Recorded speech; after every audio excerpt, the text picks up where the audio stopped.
Assalamualaikum warahmatullahi wabarakatuh, apa kabar semuanya? Semoga kalian dalam keadaan sehat walafiat. Amin. Perkenalkan Bapak. Nama Dr. Nardi Sunardi. Hari ini Bapak ingin memberikan materi pembelajaran tentang ilmu manajemen yaitu, manajemen produksi dan operasi, dengan tema di samping ini.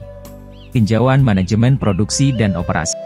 Sebelum menuju ke video pembelajaran, alangkah baiknya jika suka video ini silahkan subscribe, like, dan komennya. Terima kasih. Universitas of Pamulang Lecture and STV Channel. Sebelum ke pengertian manajemen dan manajemen produksi dan operasi, Bapak ingin menjelaskan dulu keyword ilmu manajemen yaitu. Pertama, tujuan atau goal yang ingin dicapai atau istilah manajemen disebut visi. Yang kedua yaitu proses. Proses ini kalau dalam ilmu manajemen adalah disebut misi.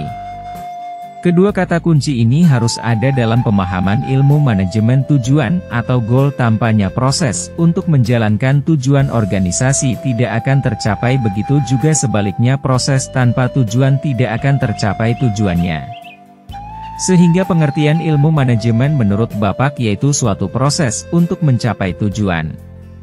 Sekarang apa yang harus dipersiapkan dalam menjalankan proses atau misi manajemen yang harus dipersiapkan oleh kita yaitu menjalankan fungsi manajemen atau prinsip manajemen yaitu planning, organizing, actuating, controlling dan evaluating. Pertama, planning atau rencana, siapkan rencana matang dan sugestikan sebagai doa dan niat untuk mencapai tujuan. Kedua, organizing atau pengaturan atau strategi. Setelah perencanaan, langkah kedua bisakan membuat strategi jangka pendek, jangka menengah ataupun jangka panjang untuk tujuan kalian. Yang ketiga tentu saja actuating atau aktualisasi dari yang direncanakan yang sudah dibuat strateginya. Poin ini penting karena ini kunci keberhasilan untuk mencapai visi atau tujuan kita. Rencana dan strategi tidak akan tercapai kalau tidak dijalankan. Keempat, controlling atau pengawasan di setiap aktivitas pelaksanaan tujuan. Pengawasan penting guna meluruskan niat supaya tidak belok. Dengan adanya pengawasan tujuan bisa lurus lagi ke tujuan utama kita. Yang kelima terakhir yaitu evaluating atau mengevaluasi hasil dari tujuan yang kita buat. Bila tidak tercapai tentu saja dievaluasi untuk memperbaiki kesalahan sebelumnya. Pengertian manajemen produksi dan operasi. Tentu saja kita harus cari tahu dulu tujuan dari manajemen produksi dan operasi usaha untuk menghasilkan barang atau jasa sehingga tepat sasaran yang berupa penjaminan tepat waktu, tepat mutu, tepat jumlah dengan biaya yang efisien. Tentu saja langkah yang harus kita lakukan sama yaitu planning, organizing, actuating serta controlling dan evaluating yang kita singkat POAC. Tinggal menambahkan tujuan perusahaan atau lembaga organisasi yang hendak dicapai. Sementara istilah produksi dan operasi sering dipakai dalam suatu organisasi yang menghasilkan keluaran output, baik berupa barang maupun jasa.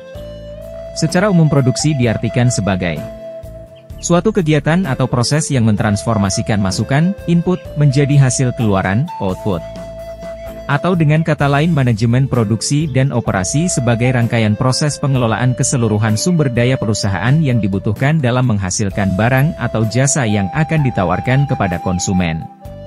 Dalam kerangka kerja pengambilan keputusan, bidang produksi dan operasi harus mempunyai 5 tanggung jawab keputusan utama, yaitu proses, kapasitas, persediaan, tenaga kerja, dan mutu atau kualitas.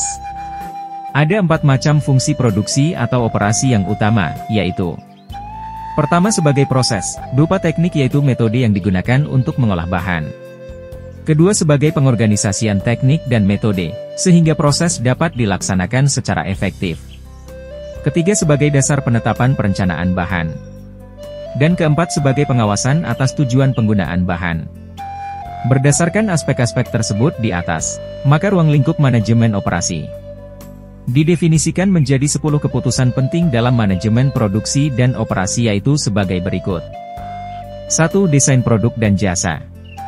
2. Mengelola kualitas. 3. Strategi proses. 4. Strategi lokasi. 5. Strategi tata letak. 6. Sumber daya manusia. 7. Manajemen rantai pasokan. 8. Manajemen persediaan. 9. Penjadwalan. 10. Pemeliharaan. Bila suka mengenai video pembelajaran ini silahkan subscribe, like dan komennya. Terima kasih. Wassalamualaikum warahmatullahi wabarakatuh.